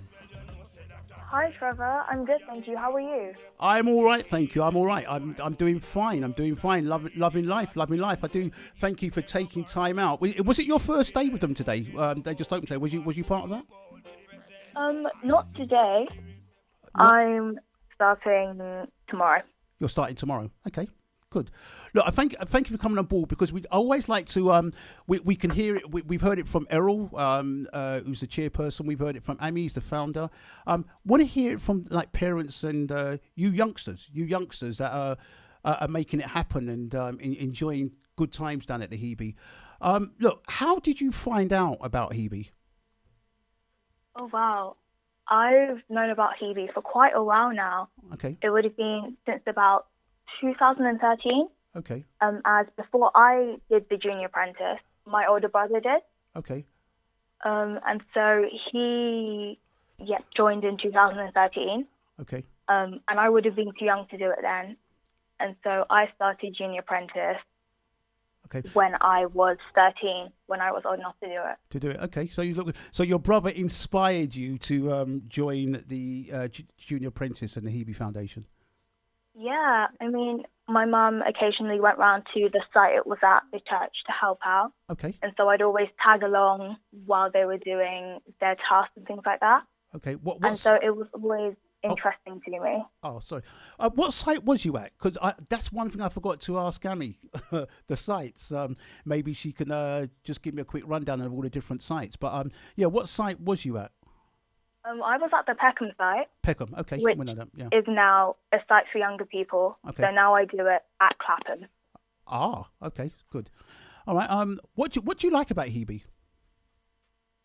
Oh wow, where do you start? I like that. The opportunities that I've got through Junior Apprentice. Yeah.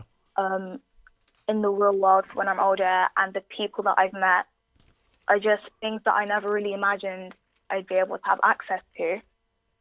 I love that the Hebe Foundation is always open to change. Like, as I said beforehand, I was too young to do the Junior Apprentice beforehand. And, when we talked to Amy about it, Amy really heard that and understood that. And so now they've got, I think, 2 sites for younger children. So it's 8 to 19. Okay. Well, beforehand it was 14 to 19. So, and you're enjoying sociably, it's a must-have, and you're really enjoying the whole situation down there. Now, career-wise, how has Hebe helped in that direction for you? Oh, wow, they've done so much. I feel like they've got so many connections to so many different companies. I've done presentations at so many places. I've visited so many places. Airport, Westminster Cathedral. People have been offered work experience at investment banks. Oh, wow. And I feel like even if you don't want to go into business, there are so many transferable skills that you receive that you can put into all aspects of life. And it's just so good.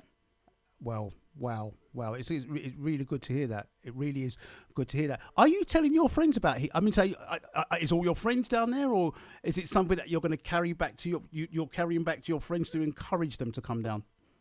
Are you spreading the message? As much as possible. Yeah. Okay. A lot of my friends don't live in this area, but those who do, okay, they all heard about it.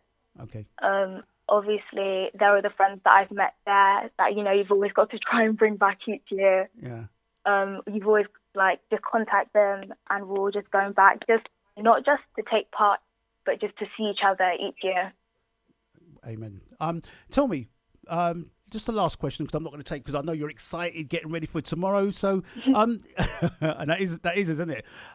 Tell me, what's the best things that happened to you at Hebe? What is the best thing that's happened down there for you? What is there one thing or a couple of things that you could talk about and say, this was the turning point? This is what has done it for me at Hebe.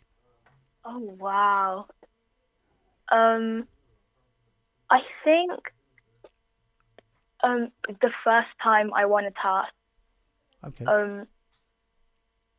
Just the feeling that you get when you know that you, as a team, you've worked with other people, with your friends, to win a task where you've gone to other people and other people have come in and they've recognized skill and talent and how much work you've put into something, and you've been rewarded and recognized for that. It's just such an amazing feeling. Amen. Beautiful, beautiful, beautiful. Look, I'm not going to take up too much of your time because I know you know, you've got to sleep in, you've got to go to bed early.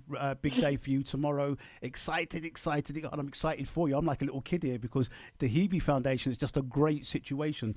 So I really, really do thank you for your time. Is there a message that you'd like to put out there to anybody listening now about the Hebe Foundation? Just that I can't even explain how brilliant it is, how great all of the people there. Ami's just been amazing. And the amount of attention that they've got for everyone that goes there, it's not something that I've experienced a lot in life from other people. And I feel like it's just an opportunity that you can't overlook. Fantastic. Look, I do thank you for that. I'm hoping Ami's going to come back on later on just to round things off and talk about the different sites, etc. Maybe Errol, because I know he's around there as well. But look, I do thank you for your time. Have a great day tomorrow. Have a great day Thank tomorrow. You for having me. No, you done well. You done really, really well. You're walking advertisement, actual walking advertisement for the Hebe Foundation. Have a nice evening and God bless you. Thank you. Thank you. You too. Bye for now. Bye.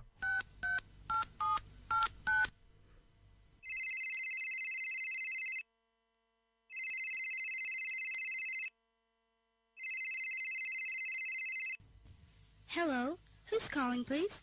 LWR talking to you. Stay right here on LWR. Be part of it. London World Radio.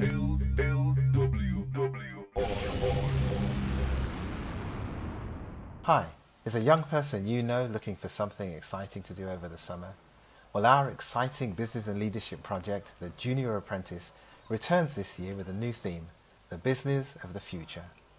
It will run from the 29th of July until the 14th of August at multiple sites across London. It's open to young people aged 8 to 19 years old, depending on the site, and the project is free for all participants. You can sign up at our website, thehebefoundation.org.uk.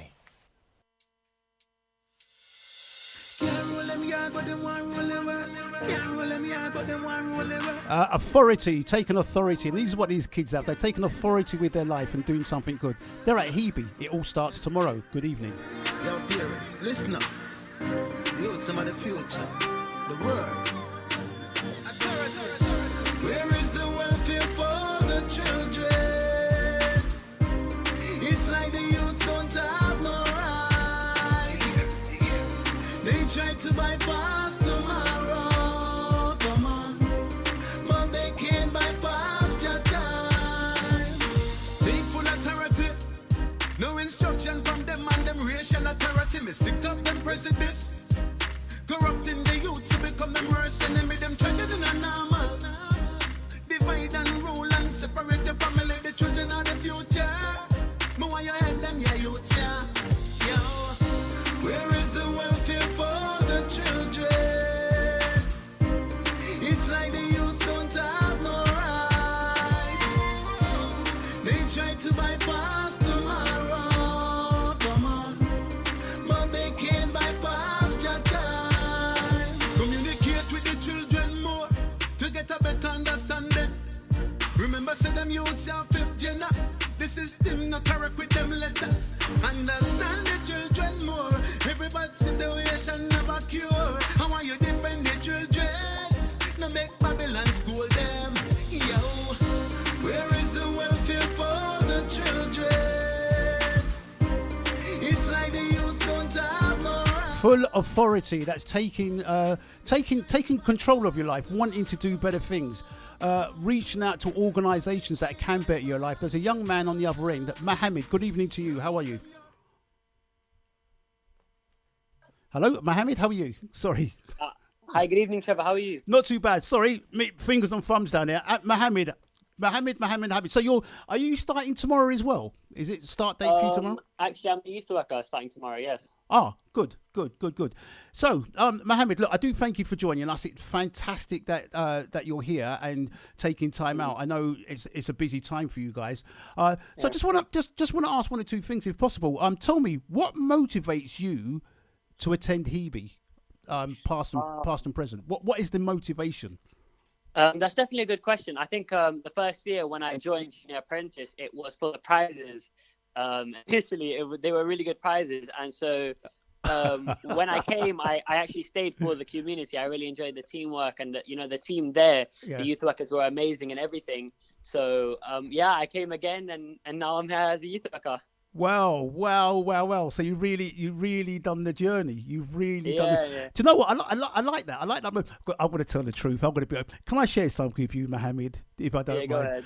When I was at school many years ago, so I used to come in at 9 o'clock. Do you still have registration at school where they mark your name off?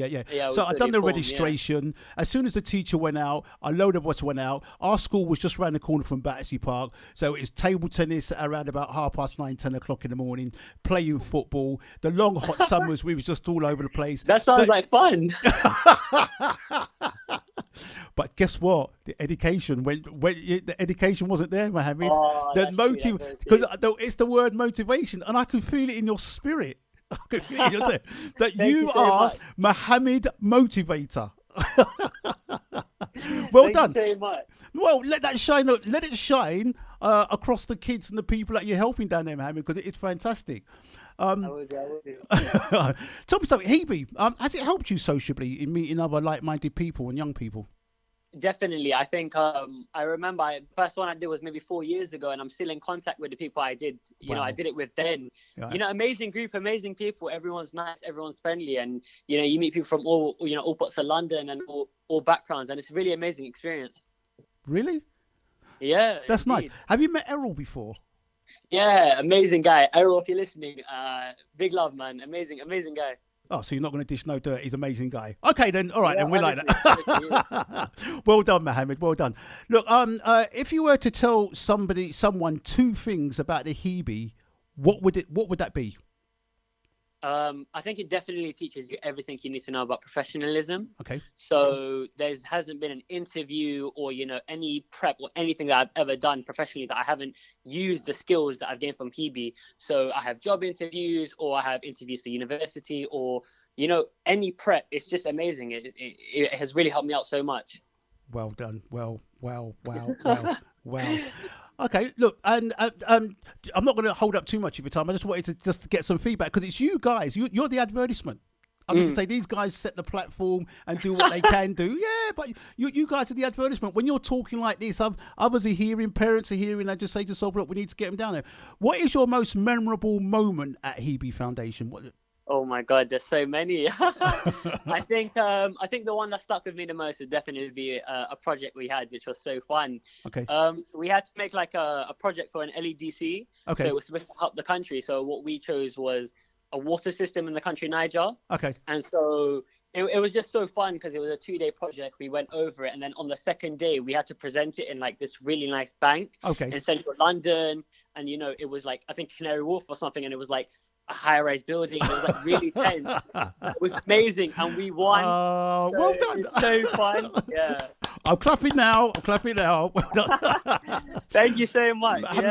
Mohammed, look, I do thank you for your time. I'm not going to take too much of your time up, because I know you're a busy person tomorrow. But look, it's great having you on, and I'm going to get guys like you on again just to talk about the projects and things. Because I know the project doesn't actually finish with the 2 or 3 weeks that you're there. It does go on. So it's brilliant. Look, I do thank you for your time, and it's great what you're doing. You just glow. I can feel it here, and that's what the kids. That's what the kids want to know. Thank you so much for having me. I really enjoyed it. Take care. God bless you. Take care. Yeah. Bye for now. Bye. LWR.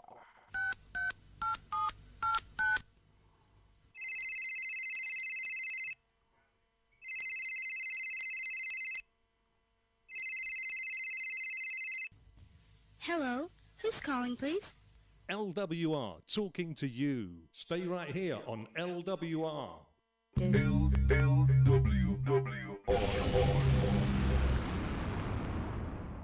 Hi, is a young person you know looking for something exciting to do over the summer? Well, our exciting business and leadership project, the Junior Apprentice, returns this year with a new theme, the business of the future. It will run from the 29th of July until the 14th of August at multiple sites across London. It's open to young people aged 8 to 19 years old, depending on the site, and the project is free for all participants. You can sign up at our website, thehebefoundation.org.uk. Thank you. We should have Gifty coming on. She's a parent, and I'd just like to hear from the parents on what their youngers think about the Hebe Foundation, because it's great. But they're doing fantastic work. Dennis McLean, he's got a new album out, but I'm just going to go old school. Jesus, You're My Friend. He's friends with everybody, and everybody's enjoying life at the Hebe Foundation. Good evening. It's Trevor Smith on the Talk platform. When I called you, you were there for me. You loose my shackles and you set me free. Set me free. Where shall I go now, Commander? Now, my Lord, I am your soldier. Yes, I am. I'll keep this garment you gave me clean. For your blood you shed for life redeemed. Could I use this garment of righteousness as a cloak of deceit? Oh, no. Oh, Jesus, you're my friend. You're my friend. I'll never leave you, I'll never betray this love. No, Jesus till the end. Honor, glory, and praise I will truly send your way. Forever, amen. Oh, send your way. Forever, amen. Oh, in this world that waxes so, what are they calling me for? I've got to focus on my King, to set my heart on trivial things. It will cause entanglement of sin. Love and patience will draw many near to God who makes all the demons fair. Yes, this day will make us stand and be a shining guiding lamp. Oh, Jesus, you're my friend. You're my friend. I'll never leave you, I'll never betray this love. No, Jesus till the end. Honor, glory, and praise I will truly send your way. Forever, amen. Oh, Jesus, you're my friend. You're my friend. I'll never leave you, I'll never betray this love. No, Jesus till the end. Honor, glory, and praise I will truly send your way. Forever, amen. Yeah, we can't find Gifty at the moment. I hope she does call in. But we've got another worker, somebody else that has been special and working very, very hard down there at the Hebe Foundation.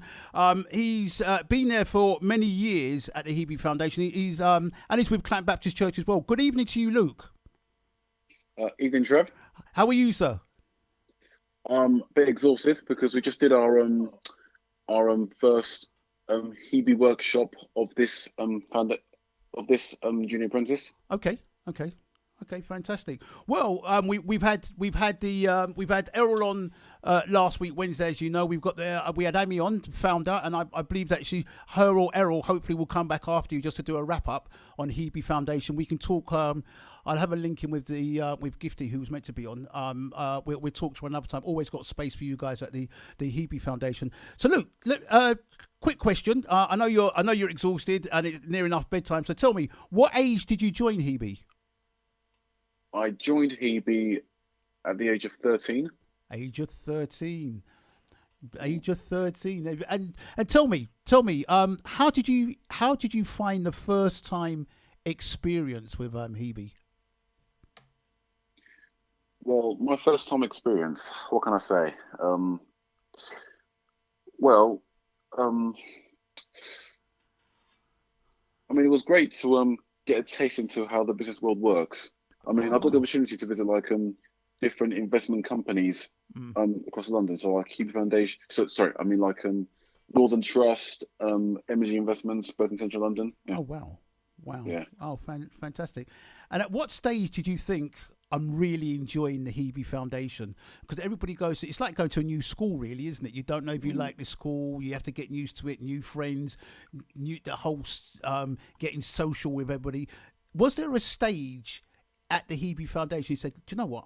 I'm really enjoying this. And you've gone home to your mum and say, do you know what? I've had a fantastic time. I really enjoyed this. Well, when I first joined, well, for me, I was very nervous meeting new people. Okay, yeah. But I think wrapping up from the first week, I think the second week was when I really started to enjoy Hebe Foundation. Like, going out on the streets, pitches different companies. That I think that was the most enjoyable part, which I realised that this is what I want to be part of. This is was more interesting for me, was more exciting. Fantastic. And so at that time, meeting people on a social level, how much of an impact did that have on you, meeting new people? Meeting new people. Well, like I said before, yeah, I was a bit nervous meeting new people, but yeah. So I mean, second time around, it was great meeting new people because I got used to meeting new people, and yeah, well, it will. Yeah, it's based on my confidence usually in socializing. Okay, fantastic. Yeah. Fantastic. So I imagine, because I'm not going to take you too long, because I know you've got to be up tomorrow and stuff, and that. So just a last question quickly. Summertime. When it comes to summer, end of the football season. Man United not doing very well, which is like most seasons. Because you're a Man United supporter. So the only thing you got to look forward to, am I right in saying, is Hebe Foundation? Do you really look forward to it? I really do. Yeah, fantastic. Yeah, I really do. Look, I really, really do thank you for your time. I'm a bit pushed. I've got 8 minutes left, so I've got one of the parents coming on afterwards, hopefully. So yeah, I do thank you. Thank you for your time, and thank you for everything that you do at the Hebe Foundation. Thank you. Thanks. You take care. Bye for now. Okay. Bye.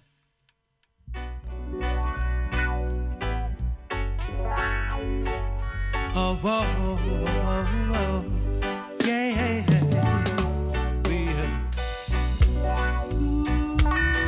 I'm just hoping that Gifty can get through to us now. Oh, yeah. But you're really tight.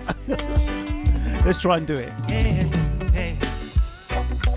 How can a young man cleanse his way and set his heart on noble things? Oh, well. And what can guide from deep within and penetrate all hidden scenes? Oh, well. I don't need no doctor, no nurse. They're bound to make it worse. But give me his holy word, I sing. Like a tree planted by the living waters, I won't thirst.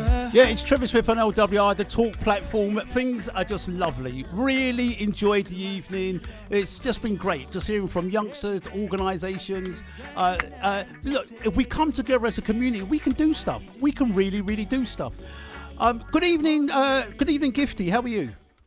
Hi, good evening. How are you? I'm good. I'm glad you can Let make me it. firstly apologise because the coverage in my area is not that great. Don't worry. So I hope I'm not cutting out. No, you're not yet. You're not yet. So yeah, you're not yet. So look, Gifty, summertime, summer holidays.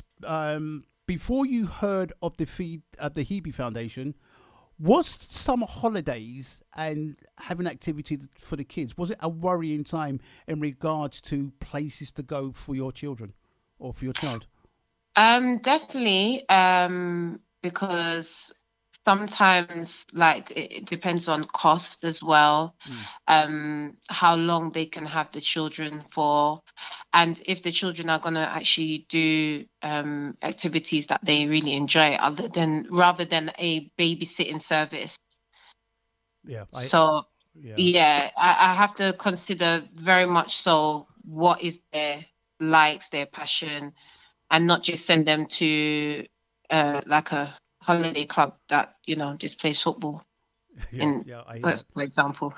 I hear that. I hear that. Mm-hmm. So, as a parent, when you heard about the Hebe Foundation, what was your immediate response? Can I go? That's what you want to hear. No second thoughts. I wanted to go. I wish Hebe was around the time when I was young. You are young. Young.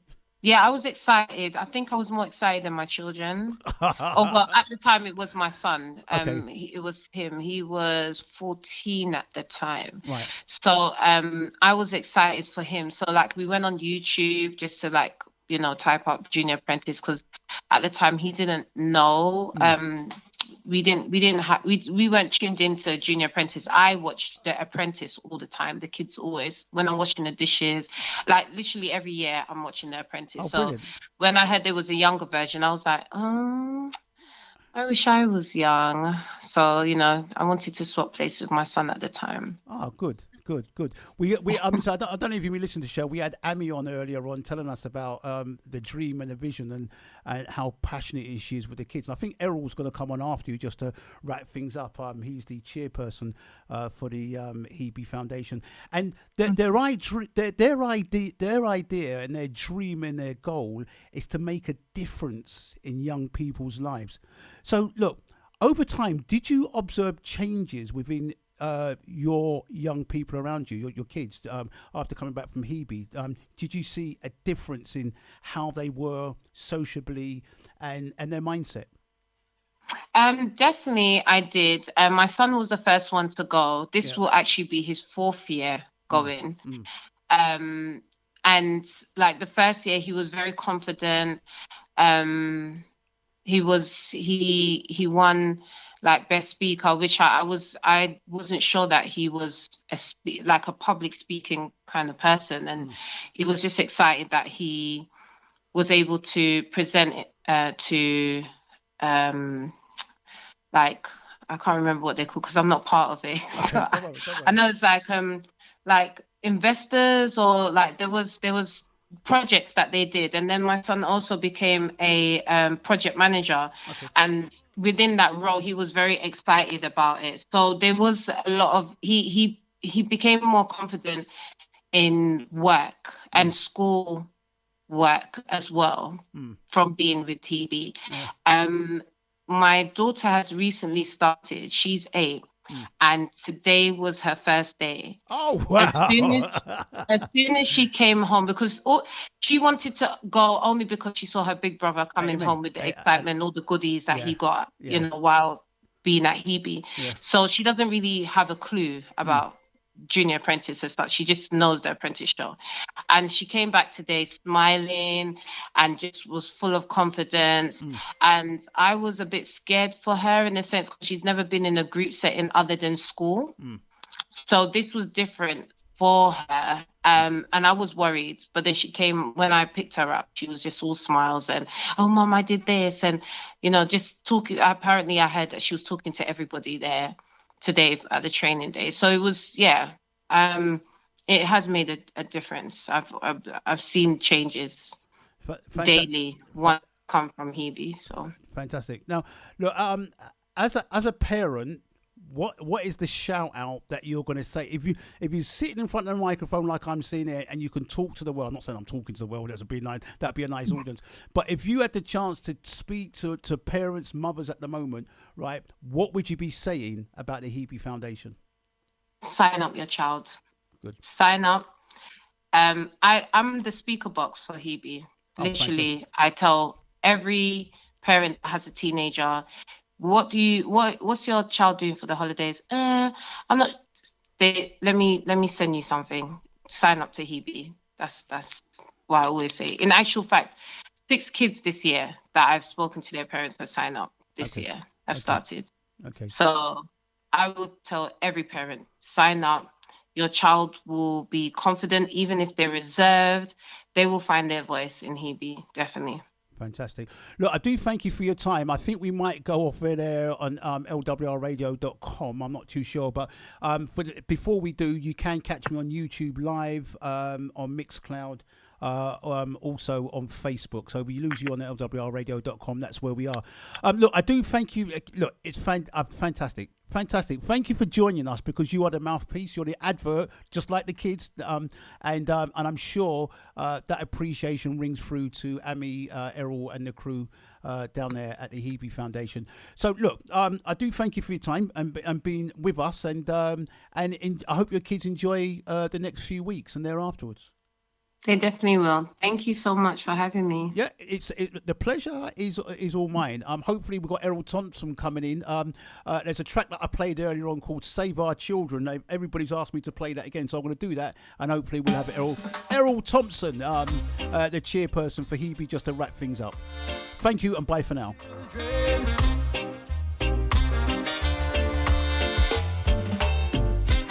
Let's not abuse freedom of speech. Now that you have their undivided attention,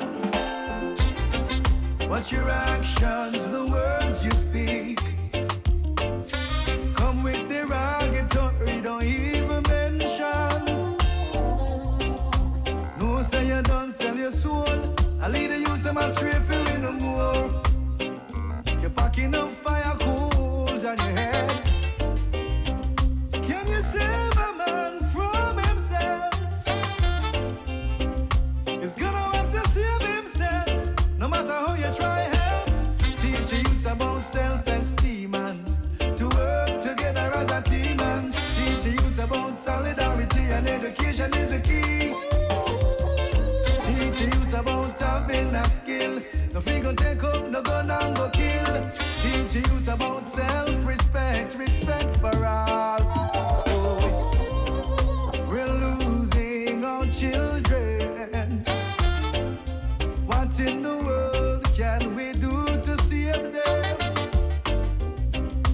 Babies having babies. Children are killing children. Oh, save our children. Protect our children. And that's what we have to do. We have to protect our children. Yeah, and that's it. Do you know what? All emotional. It really took me time to put this thing together, and we got there. We got there. Thank God for that. Hebe Foundation, well done. It's been an emotional thing putting this thing together, and it's good. Errol, I believe you're on the other end of the line. Good evening to you. Hello, good evening, Trevor. Can I just say, you're doing such a fantastic job. Honestly, you made everybody feel so welcome today, and you put together a brilliant show. So thank you. Cheers. Well, I'll never get emotional, but good. Thank you. It's been good. Yeah, so great. So we're near the end now. We're near the end. And when Amy came on earlier on, I forgot to ask her about the sites. I can tell you about the sites. She's probably mixing her cocoa now and putting on her bedroom slippers, getting ready for tomorrow.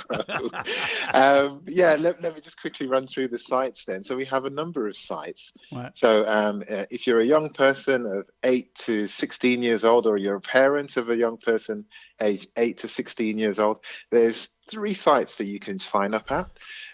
You can go to Lewisham, Peckham, or Croydon, right? Lewisham, Peckham, or Croydon for 8 to 16 years old. That's kind of like the Premier League. Okay. And if you want the Champions League experience, then that's young people aged 14 to 19 years old. Right. Then you're signing up at sites like Hounslow, Clapham, and I'm sure I'm missing one, Wood Green. Hounslow, Clapham, and Wood Green. Yeah. Okay.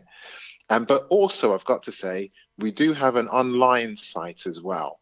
All right. So this is for young people aged 12 to 19 years old. You don't even have to be in London, but you can just sign up, and we'll run the entire program online for you. And it's a similar experience, and you'll have just as much access to prizes and also to the overall title of London-wide Junior Apprentice.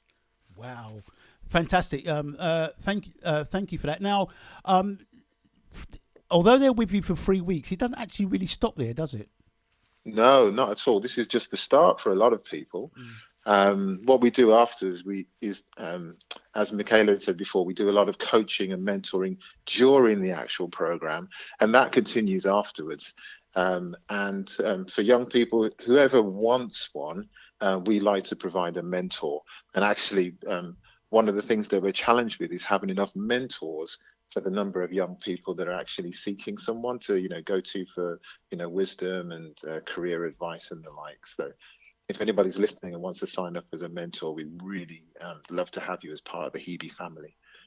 But yeah, it continues all the way through the year, coaching, mentoring. We also have other projects, like a project called Urban Debaters, where we teach young people to raise their argument rather than their voice. Because a lot of young people are perceived to be kind of aggressive, or just, monosyllabic, only say one or two words.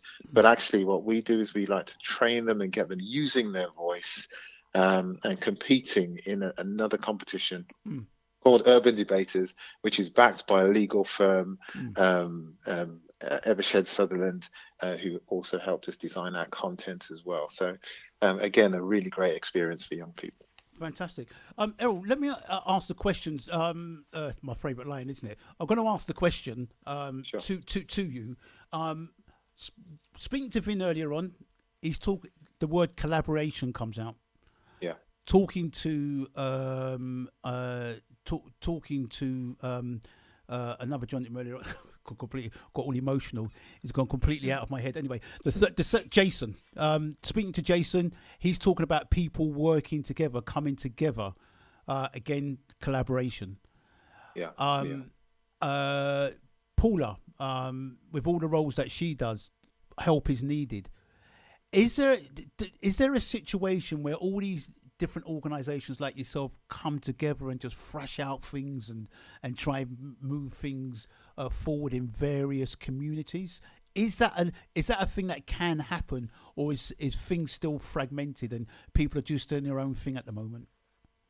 Well, Trevor, it's desirable. It's our strategy for growth, really. If you look at Hebe, as a family, we like to work with partners. We deliver the Junior Apprentice through partners. So each of the sites that I mentioned, they're all partners and all part of the Hebe family because of that. So we're looking for people to partner up with, people who are like-minded. If you look at Ami's first vision, it was about talking to like-minded people to get this thing off the ground in the first place, and we've continued that all the way through. And I think you're right. I think you've highlighted something there.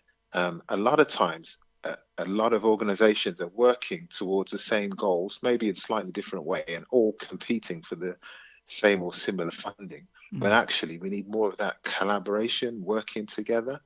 And then, because there's things that we do that could amplify somebody else's funding case, to get money. And there's things that other people do that could leverage us. We've worked with over 2,000 young people, for example. We've got access to young people, access to institutions, schools, colleges, businesses. And yeah, if we link up with other partners as well, with their resources and their access as well, then there's no telling where we could end up, no telling where we could go. The reason why I say that, the Guardian report in 2020 says that spending on youth services in England and Wales have been cut by 70%, with the loss of £1 billion of investment, resulting into zero funding in some areas, according to research. Analysts by the YMCA Youth Charity found that local authorities' expenditure on youth services dropped from, listen to this, this is the reason why I asked the question, it dropped from £1.4 billion in 2011 to just £429 million in 2018-19, and that's resulting in a loss of 750 youth centres and more than 4,500 youth workers. Talking. So, you know, that's the reason why I asked the question. We need to come together. There's a struggle out there.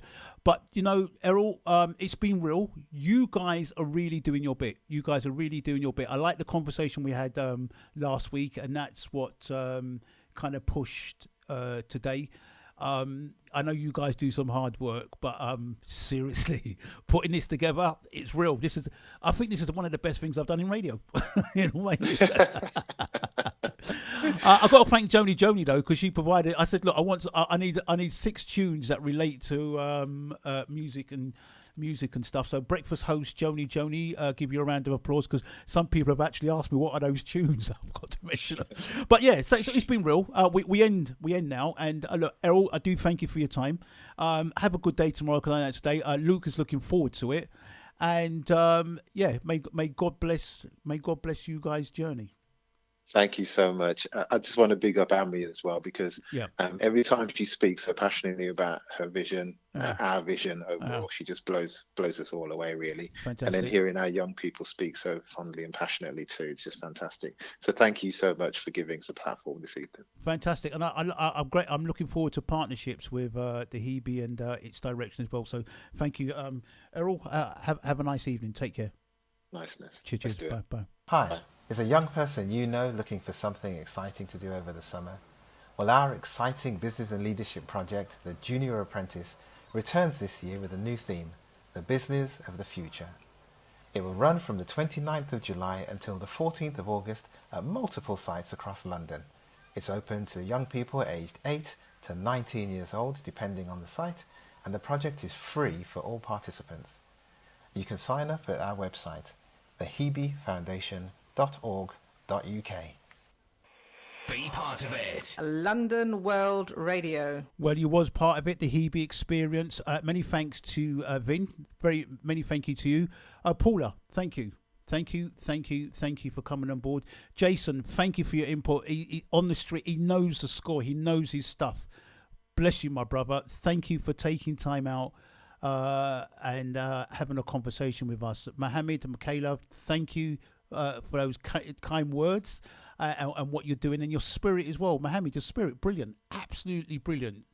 Luke, thank you for joining us and coming aboard. Amir Bahari, you know, you're an angel. You're doing your things. Kids love you. Thank you for what you do for the community. Likewise with Errol, who's the chairperson. I hope I haven't missed any, but I've got to thank my technician Scooby as well for allowing me on a Thursday and putting something together good. And most of all, we praise God.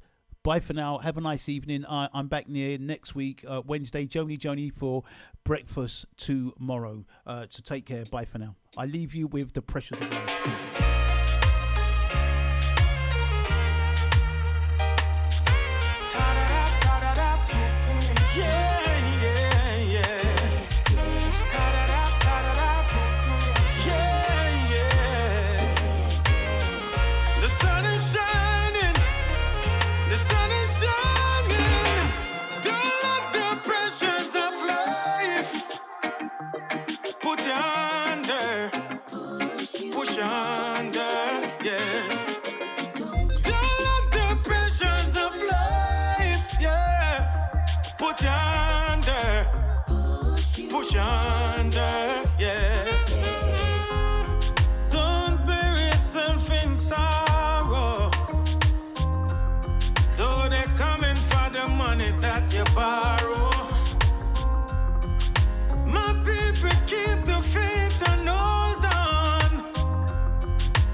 life, we all have burdens. Don't give up now. Don't give up now, be persistent. Though your lows may highlight mountain. Don't let the pressures of life put you under, push you under. Don't let the pressures of life, yeah, put you under, push you under, yeah. Don't let the pressures of life, oh, put you under, push you under, yeah. Don't let the pressures of life, put you under, push you under. Don't let the pressures of life, boy, put you under, push you under, yeah. Be part of it. London World Radio.